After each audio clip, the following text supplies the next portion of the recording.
to Modern Home Masterminds with beSpoke Brokers. I'm Shawna Glazier, designated broker and owner. And I'm Brittainy Williamson, associate broker. Shawna and I are beSpoke Real Estate, but we're also your guides to modern luxury across the entire state of Arizona. Each week we chat with masterminds shaping the modern spaces. Do you want to get a behind-the-scenes look at your design build team's processes? Well, open communication and teamwork will lead you to that successful project. From architects to builders, designers, and more, let's explore the art of modern living together. Welcome back, listeners. My name is Helen, and I'm Shawna and Brittany's licensed assistant and transaction coordinator. Today, we're going to be doing something a little bit different. We don't have a guest, but we're going to be having behind-the-scenes conversation with our very own hosts, Shawna Glazier and Brittainy Williamson. We're going to find out their journey of how they got into real estate, the story behind beSpoke, and hear all about their love for cycling. And I don't know any other two ladies that cycle more than these two, so I'm excited to hear all about it and share with our audience. So, ladies, let's get started. All right.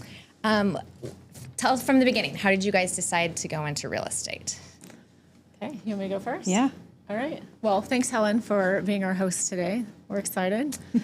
How and why we got into real estate. Mine is a little different than most people. I actually looked up this stat that it's less than 6% of realtors, it's their only career. Most people have a second career in real estate.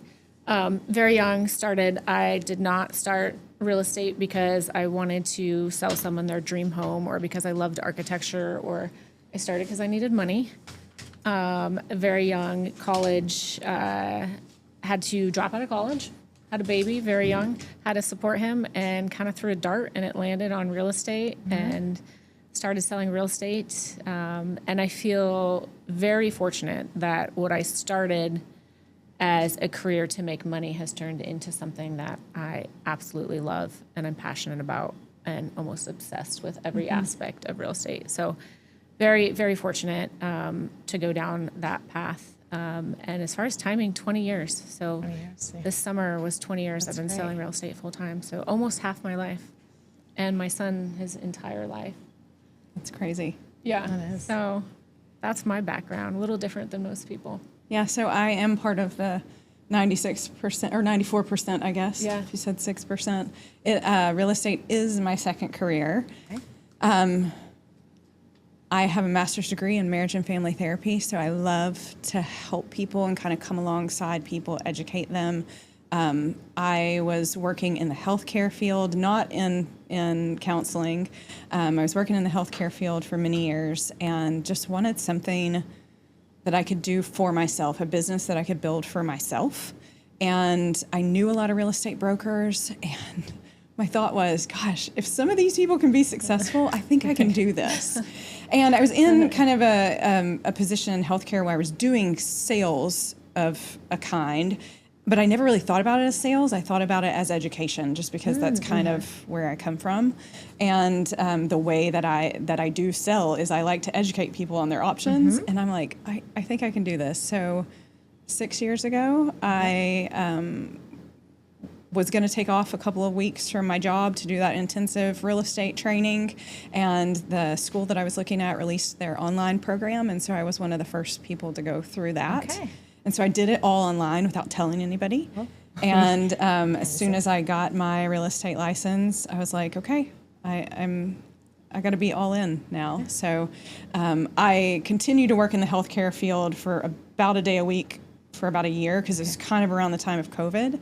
And after that, I transitioned completely full-time and have been doing real estate ever since. Okay. I think that goes to show also, my guess is the fact that you could do the online school and pass the test and be so successful so early on.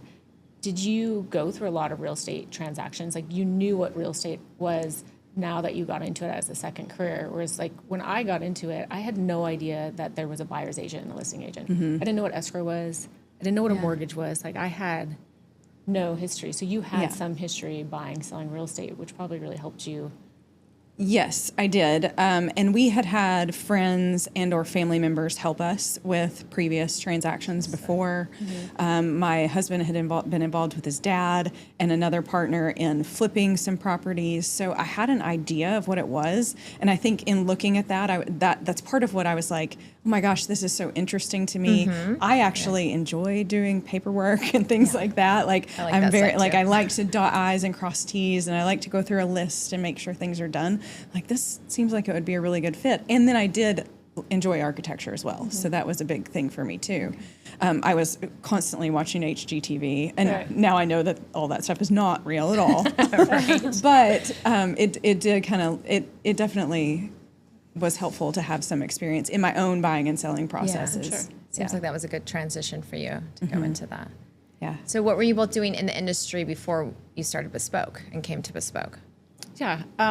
So when I started 20 years ago, I hung my license with First USA Realty and worked with them for many years. I was also working for a company called Invest in Homes. They were the second largest wholesaler in the state, and we were buying multiple properties every week, trustee sales, court sales, fixing, flipping, like as quick as we could. And this was 05, 6, 7, 8. Obviously, market changed. That particular investment group started holding properties and asked me to do property management. So I had a handful of properties I started managing for them. And then that led into me getting my own like portfolio of homeowners that wanted me to manage their property. So I had this great little stream of income. And my broker at the time was like, oh no, you're not allowed to do that. You have to have your broker's license, which is not true. But so I was like, okay. So I went back to school. I got my broker's license and held it as an associate broker with them. And then shortly after that, I had some really good friends who were also clients of mine that we were doing a ton of fix and flips, purchasing homes, fixing them, selling them. They had a great idea. They wanted to start a brokerage, and they wanted me to be their designated broker. And so we collectively opened up a brokerage together. The husband had retired from the airlines. The wife was a nurse practitioner. They're getting a real estate license, and they had the goal to become the next HomeSmart. And back then, this is, I don't know, 2010, 11, somewhere around there. And back then, HomeSmart had gone from just a couple hundred agents to like 7,000 agents overnight. Yeah. So that was the type of business that they wanted. And I was young. I was in my early 20s. And I'm like, okay, this sounds fun. Like, let's do this. And realized early on, very early on, that it wasn't what I wanted to do. As a designated broker in that position, when you have many agents, your job is managing those agents. All the liability is on your shoulders. You have to do all the paperwork.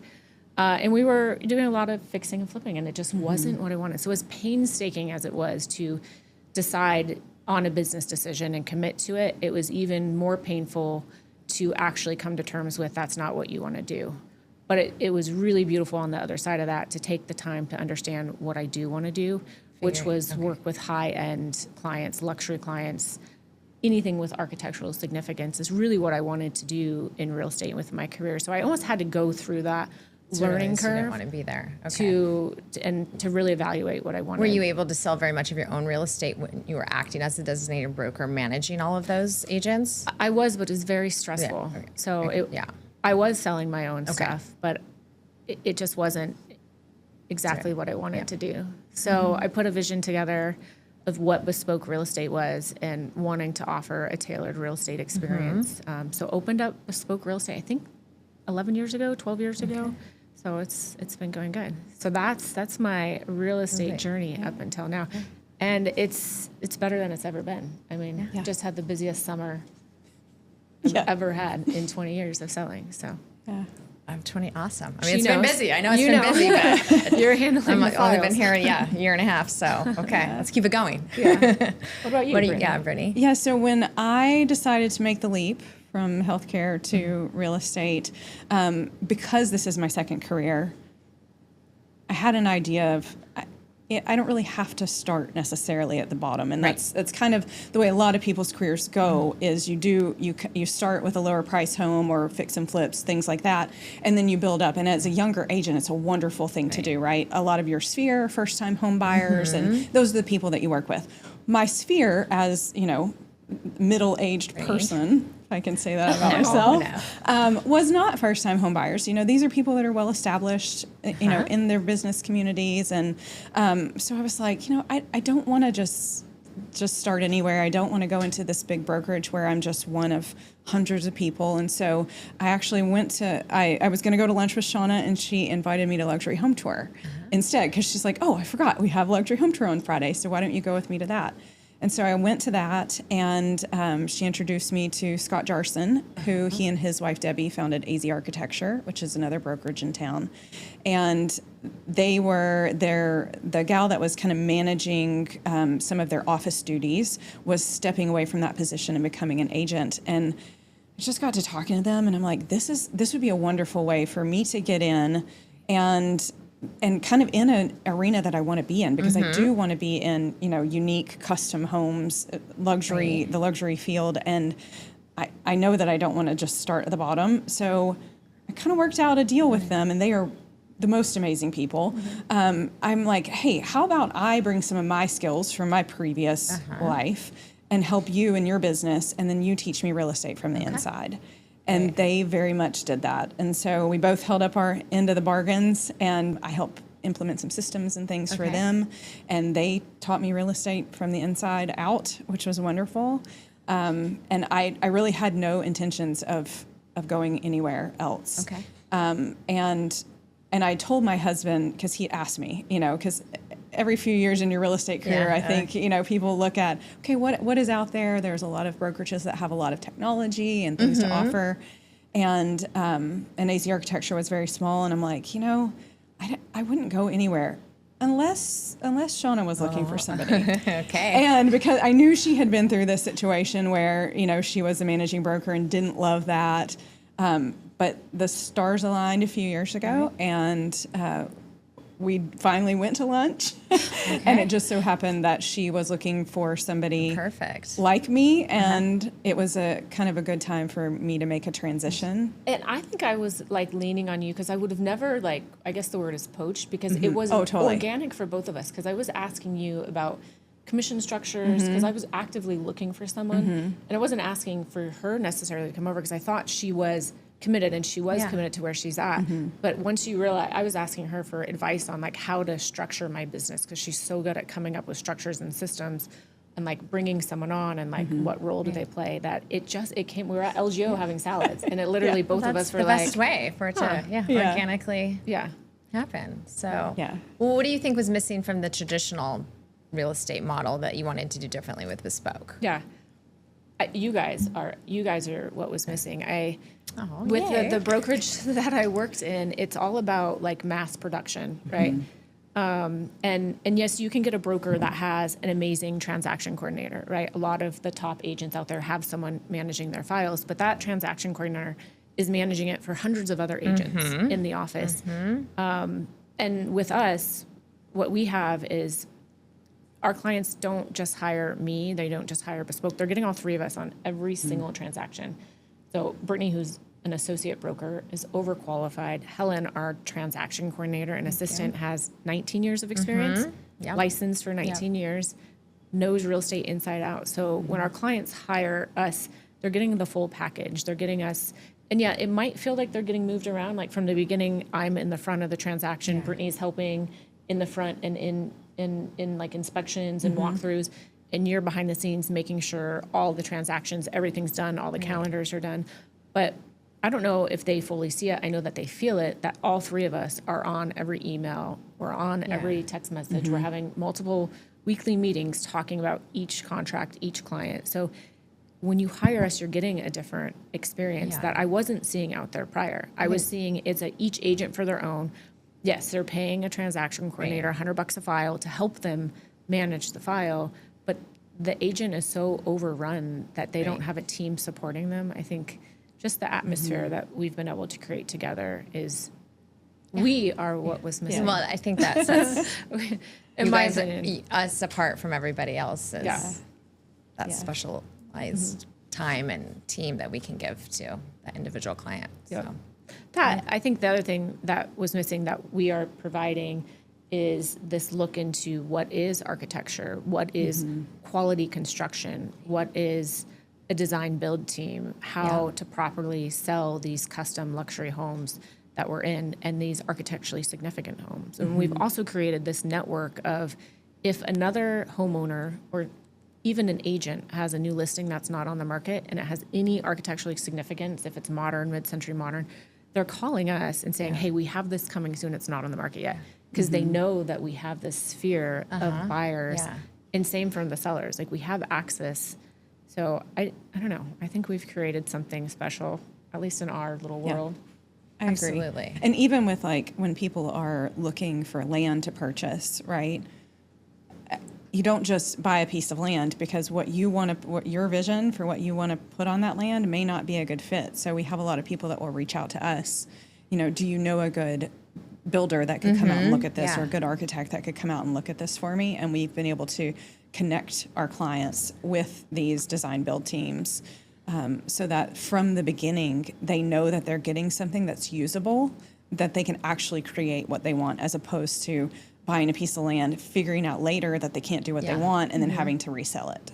So, Yeah, I think you guys are very knowledgeable and have a lot of expertise. I was thinking, obviously, in modern architecture, but land as well, because coming on with you guys, haven't dealt much with land. And so not only knowing the areas and selling the land, but having the network and connections of architects, builders to build on a hillside. Yeah. Different up here. So I think that's great. Okay, we're gonna move a little bit away from real estate, and I want to find out, how did you both get into cycling? Do you want to go first? Maybe. sure. I mean, my husband and I we grew up in Arkansas, and it was, like typical kids in the 80s and 90s, riding our bikes everywhere, and off-road, which now is mountain biking, but it was just, going to the neighbor's house when we were kids. And then when we moved out here, we kind of got back into mountain biking, the two of us, before our daughter was born. And then after we had moved out here because my husband was playing professional golf, and there was a mini tour out here, and mini tours closer to here that he could travel and play on. And as soon as he got out of playing golf, he was like, I want to know what those guys are doing. He's seen these guys on Pima. They were riding tri-bikes. He's like, I don't know, they're laying down on these bars. Like, it just, I don't know, it looks cool. They're taking a nap on a bike. Exactly. He's like, I want to do that. And so, and we just tend to do a lot of things together. And so I was like, and I love being on the bike. I feel like I'm 12 years old when I'm on my bike. And so I was like, sure, we'll try that out. And so he got into triathlon, and he basically lied to me and told me that I had to do a triathlon in order to join this triathlon club that he wanted to join, because he was doing triathlons, and I was just training with him. Okay. And so I did my first little reverse sprint try. It was like Thanksgiving sort of thing. Or something? Oh, yeah, it was a tri-family race, and it's just like addicting. And so got into triathlon for a while. So did you make it onto that team? I did. I was able to sign up for one multisport, which I could have done without doing a triathlon. Shout out to John and Cindy D. Exactly. But I will say, when I moved to Arizona, I had a hard time for the first few years, feeling like I had a community, because I moved from a small town state, right? Yeah. And it was hard to build a community, and my husband kind of had a built-in community. And so when I got into triathlon, it's like I found my people. Yeah. And that's that's how Shawna and I first met. And then after my husband ended up going down in a triathlon in Sholo, and really injured himself. It could have been much worse. Going down means crashing. Yes, he crashed. And he decided he didn't want to do that anymore. And so we really got more into mountain biking, because, you don't crash mountain biking. Not at all. Why she's not wearing a skirt today. Yeah, I was going to say, all those bruises, pictures of bruises and gashes. And we just continue. It just is a passion. And I do, especially on the mountain bike, I feel like I'm 12 years old. So. Well, I love that it started as something fun and has turned into a passion that you both can do. That's really a great thing to share. Yeah, and my daughter. I have a 16-year-old daughter. I think of that all the time. I think that's so great. You can do that as a family. Yeah, well, or mother-daughter. I can do it with her as a family when she has a recovery day. There you go. That's true. She's fast. Yeah, she's very talented. Yeah. Yeah, and mine actually, I did not ride a bike as a kid. Really? My sisters and I were on a unicycle team. I was what about the unicycle? I'm serious. That's We- wheels a involved. one-wheel bike. yeah. So no, I did not get exposed. That's actually a true story. We did belong to a unicycle group, but I didn't get exposed to bikes until I was, in my 20s. I was early 20s. Actually, unfortunate, like some medical issues that led me to do come up with like a bucket list. And one of the bucket lists was like do a triathlon. Like it kind of gave me this world view of like go out and do stuff now. Yeah. And signed up for my first triathlon. Not like I could not swim back and forth 2 times without, I couldn't swim 100 yards without stopping. And I rented a mountain bike for a road triathlon, did the triathlon, which is swim, bike, run. When I finished the bike, everybody had already packed up. They had already finished the run, packed up, and were leaving. And I still had to run.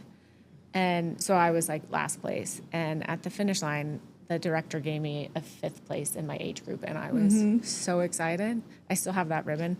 Turns out there were only 5 of us in my age group. Of course. No one needs to know that. Podium by default. But I have a lot of those. but it's weird how it's addicting. It's like I was going to do one, and then all of a sudden I fell in love with it. And there's a great group of women that took me, Kathy Connolly, took me under her wing and gave me a bike. And we just started doing all these little local triathlons all over and just having a blast.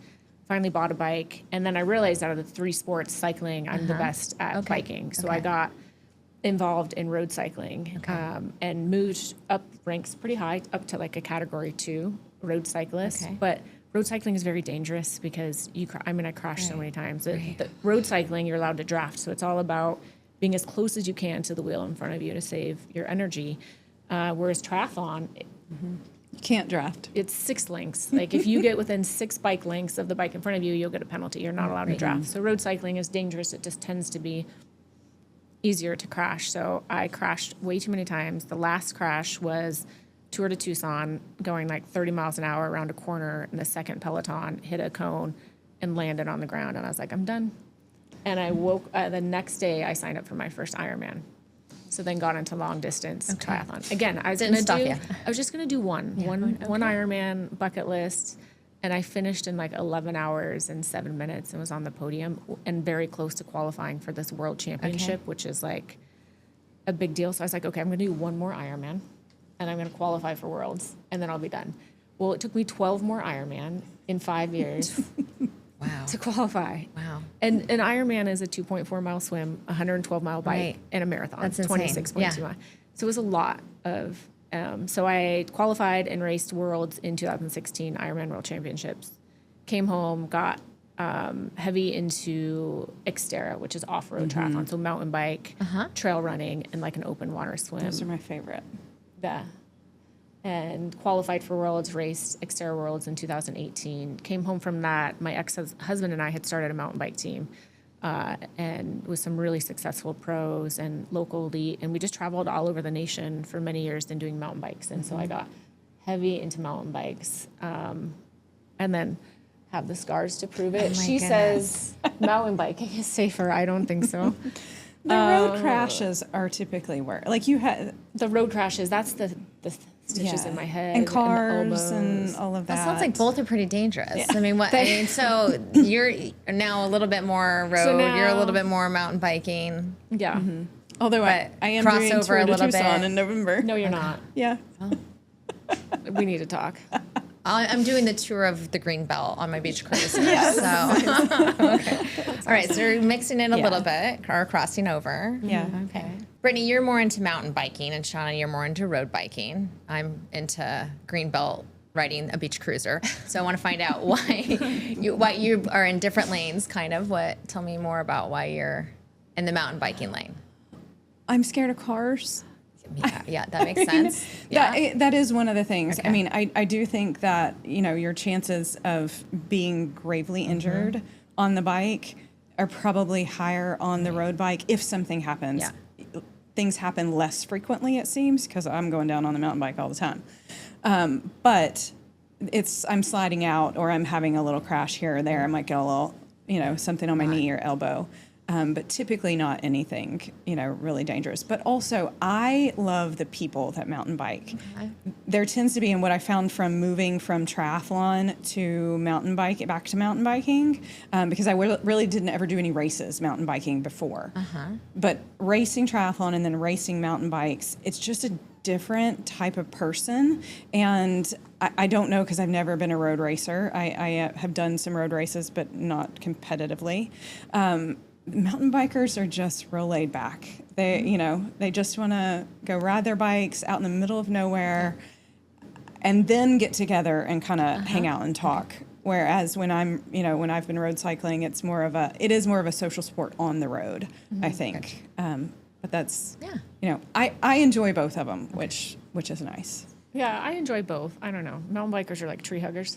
Yes. I should wear my Birkenstocks. It is a Heels laid and back. Birkins. It is a laid back sport. It's dirty. I do like both of them, and kind of same answer for you. It's the community on the bike. I mean, in road riding, we get to ride like side by side, so you can communicate. And on Saturdays, I mean, I'm on the bike for 4 or 5 hours, and so you have things to talk about, and it really gives you a chance to get to know people and the character of people and the people that you're surrounding yourself with and hanging out with. And like, does the person, drop a piece of trash? Are they stopping and picking it up?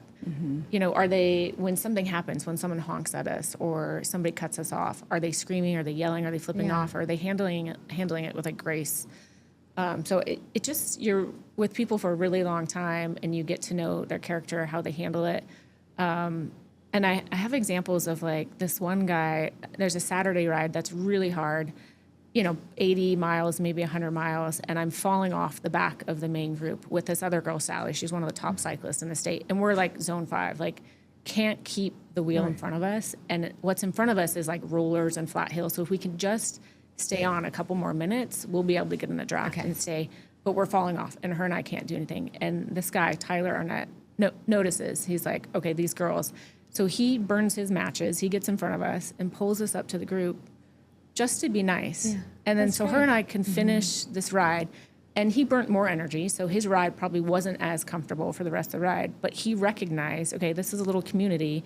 These girls could use my help for 1 second. Absolutely, yeah. And then we had a great ride. That's great. So it's noticing, the guy in front when he goes through an intersection that might be dangerous or a construction site. It's noticing that rider. Did he stop and turn around and make sure that his whole group got through? Or is he the type of rider that is like, I'm trying to drop these people? So I don't know.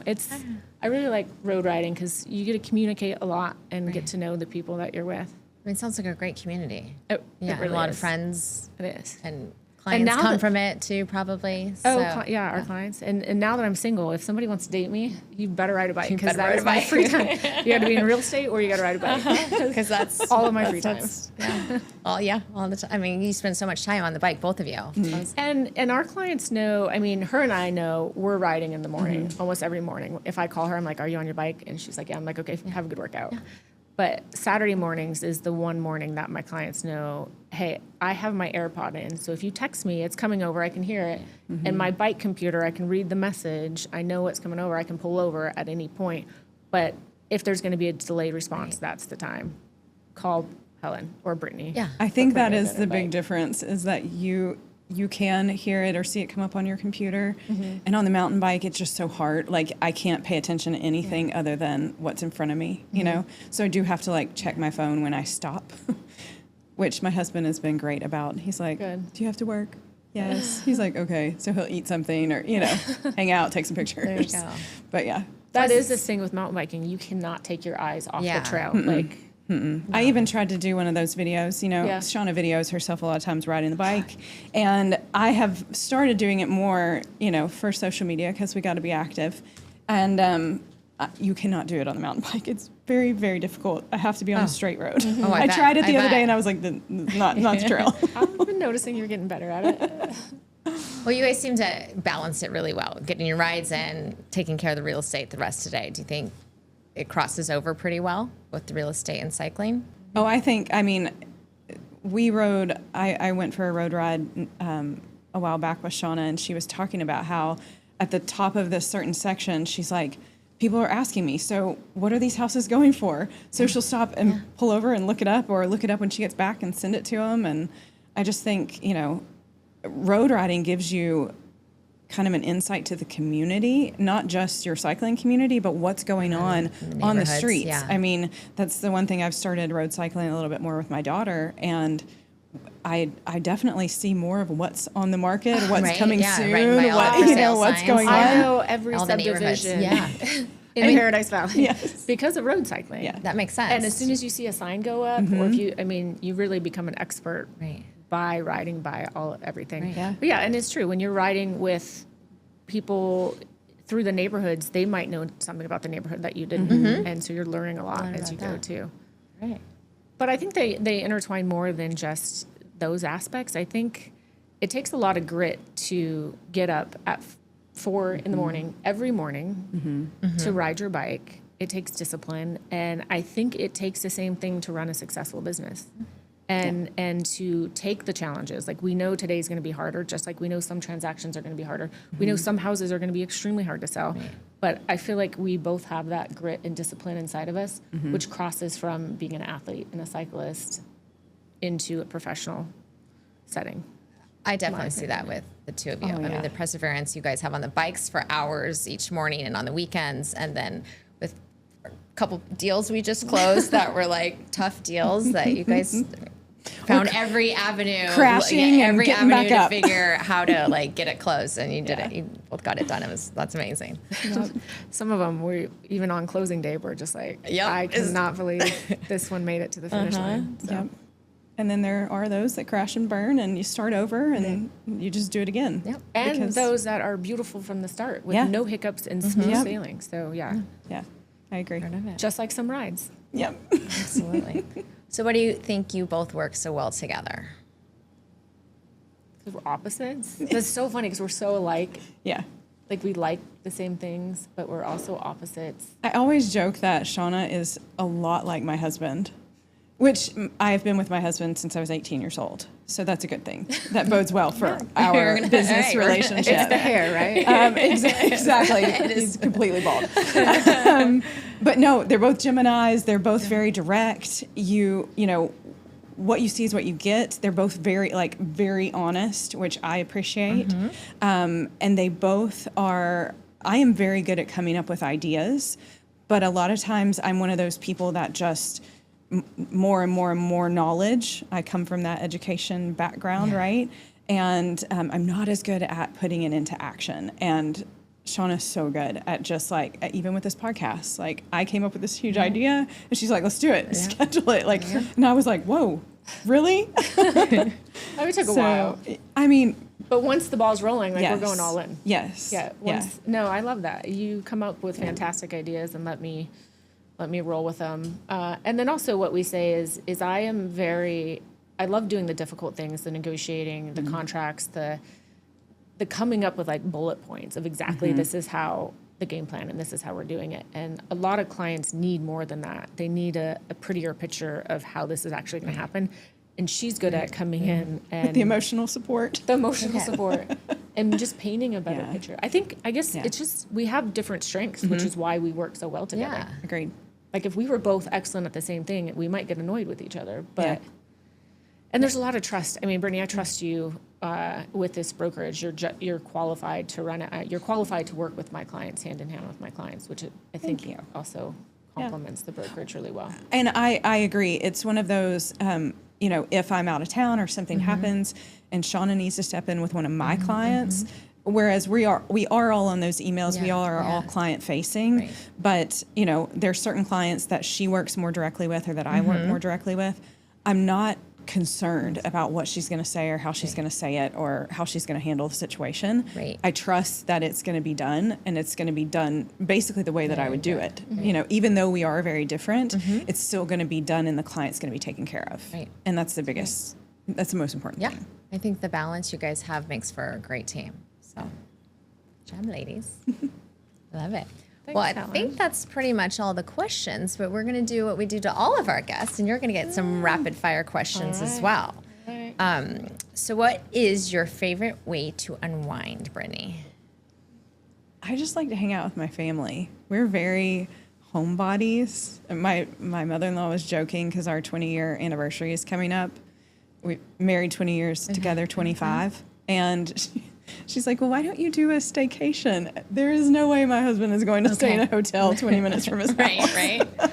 So, we just like to be home and hanging out, and we do ride a lot together. But we're kind of in our house. It's either all stop or all go. Right. So nice to be home and unwind for sure. Okay. Prosecco. Oh, I love it. No, I mean, Prosecco and communication, like debriefing with someone, I'm learning is like really important at the end of the day to unwind. Like giving somebody your day after a crazy day that started at 4 a.m. on the bike and like whatever efforts you did, and then working all day and night. A glass of Prosecco and a conversation is a really nice time to unwind. And not only just debriefing my day, but also taking the time to take somebody's day and hear somebody's day and what they're going through helps me unwind and get reset for the next day. I like that. Very calm. And we all need that. Yeah. What is your favorite cycling trail or route? Do you want to go? Sure. I would probably say there's a section of the Arizona Trail in Flagstaff that we've ridden quite a bit. It's up near the Barn Burner course, kind of part of what they used to ride in Flag to Grand Canyon. And it's just gorgeous because you start at this tiny little trailhead where there's like 7 parking spots, and you ride through pine forest, you ride through aspens. You can, kind of go all the way. You can go as far as you want. You could go back towards Flagstaff, or you can go towards the Grand Canyon. But it's just this little section that just kind of has everything that it's just beautiful. All in one. Right, I like that. Probably technical. I probably wouldn't like it. Okay, mine is Mount Ventoux. I was on a cycling trip in France with a company called Ngamba. Okay. And we got to ride this famous climb. It's like a 13-mile climb. And Mount Ventoux stands for like windy mountain. Okay. So it's known for being really windy. So it's only a 13-mile climb with like 5,300 feet of climbing. So it's no big deal. Think like South Mountain times 2. Okay. So not as significant No compared big deal. to compared to some It's not Alpe iconic d'Huez. climbs. But we got the group. We went with a former tour rider who had won that stage. And so he was riding with the riders and telling them about how he won it that day while we're climbing. I was more competitive. I was there with one other rider that was super competitive, and him and I were just at each other the whole time. So we were racing up this mountain.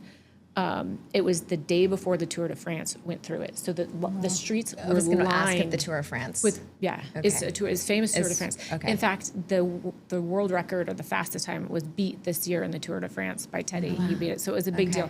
And that guy that I rode it with back in 2014 or whatever was messaging me. He's like, what was our time? What was our time? We're trying to compare it to the record that was just broke. So I looked it up. I'm still top 1% of women that have ever. I mean, I shattered myself climbing this thing. It was, I think it was 120th out of like 18,000 women that have climbed this climb. That's amazing. But the last switchback, I'm going up and I'm like, this is not a big deal. This is like Mount Lemon. Like, it's not that. What's the big deal? And then you get to the last switchback. There's no tree cover. It is so windy. The last switchback, the last turn, I had to walk. My bike was in the air. I was holding onto it. It was so windy. And I was like, max effort, just trying to get my bike over the line to get the segment for the time. Oh my gosh. So, but the best part was, the effort was amazing, but the people that were lining the streets, I the bet chalk you. was What a great experience. And just being a to be woman, there. they're like running beside you, cheering you on. That's it awesome. was top you 10 get- coolest experience. That's It was really cool. Yeah, so Mount Ventoux. Okay. Tour of France. Love that. What's one piece of advice you could give someone trying to balance a demanding career and active lifestyle? Yeah, I mean, my biggest piece of advice is get ready the night before. Plan ahead. You always have to plan ahead. Organize. I mean, if you really want to be athletic and run a business, it takes all day. So your morning, you get up early, set your alarm, but it starts the night before. Don't get up at 4 a.m. and start getting your bike ready and pick out your clothes and get your coffee ready. I set everything out the night before. Get my coffee ready, get my food ready. Then you can just go. And if I have to get my work clothes ready, if I'm going straight from bike ride to work, like everything was planned the night before, because that also helps you. When the alarm goes off at 4 a.m., you're not going to want to get up. But if part of the work is already done and you've already set your kit out, kit meaning your cycling gear, if you don't get up and ride, then you just disappoint yourself that you did all this work to get it ready and then you didn't use it. Yeah.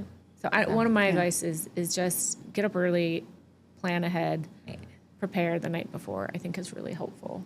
I think so. It would be similar. Yeah, that, You've already made the decision. That's the biggest what you're thing. gonna You have to do make a and- decision on what you're going to do too, because I have noticed times that I'm like, well, I don't know if I'm going to ride the road bike or ride the mountain bike, and then it's easier for me the next morning to be like, well, I guess I could just sleep in today. Right. But I think just setting your alarm, making the commitment, getting up early. I mean, that's so important in Arizona, like, because if you don't get it in, you can't get it in, you know, unless you're willing to go out and ride in 107 degrees, which I'm not willing to do. So I just know that if I don't get it done, I'm not going to get it done. So I have to make that commitment, I think, and planning ahead is huge. Yeah. Have to decide what I'm going to do, what, you know, have an idea. Even if I don't set mine out, I have an idea already of what I'm going to wear and, you know, that sort of thing. Yeah. Plan ahead. All right. Yeah. So if you could take a cycling tour anywhere in the world, where would you guys pick? My dreams are already coming true. I'm planning everywhere I want to go and executing it. So I'm doing it. So you go. Is there somewhere you want to go? I would love to mountain bike in Costa Rica. I know Shawna just did a road cycling She trip didn't in have Costa room Rica. in her bag for either of us. Yeah, yeah. But one of the things that I haven't done since moving from Arkansas, the Waltons have poured a ton of money into Northwest Arkansas into the trail system, and so that's something that Mara and I are planning to do is go back to Northwest Arkansas and Do that together. bike some real trails. Since I'm sure the ones that we rode growing up were Yeah. The Epic Series isn't happening. Do they still do that big mountain bike race out there? they. Part I of the mean, Whiskey 50 series. they have a lot of races. I don't know if they have that particular one, but Mara wants to do some of the U.S. Cup Tour races, and there's one in Fayetteville. So There you go. Very cool. yeah. One last question. What's your favorite aspect of real estate? My favorite aspect of real estate is the people, the community, that you get to walk side by side with someone purchasing the most expensive thing, more times than not, the most expensive thing that they have ever purchased. Right. And so you get to see the highs and lows of that and the emotions of that. And the amount of friends I've made, like Mary, I mean, I love her. I've made really good friends out of these clients. And relationship. I think we have a couple clients right now that we get on these group calls, and I'm learning how to be a better partner in the future by seeing how some of our clients communicate with each other. Yeah. Some people I'm learning what not to do, but we're learning. I mean, so I think it's the relationships. The what we get to experience with our profession is getting really close with relationships. It's an intimate experience, buying and selling real estate, and it's very emotional, Right. and but very rewarding. Yep. Yeah. I would agree. The relationships are huge. I also like the learning aspect that every transaction is different. Every client is different. And things are constantly changing in our industry. And so I think, you know, just it being different every day and getting to learn something new every day for me is huge, because I would be the person that went to school forever. Like, I would love that. And so I kind of feel like that's what I get to do every day. Something different. Yeah. Yeah. Great. Well, I'd like to say thank you for being on the other side of the mics today. And I got to find out more about the two of you. And so I appreciate that. And you guys were great sports. So thank you for being here. We're going to interview you next. Okay. All right. We'll try. So if you'd like to know more about Brittainy and Shawna, please check out beSpokePHX.com.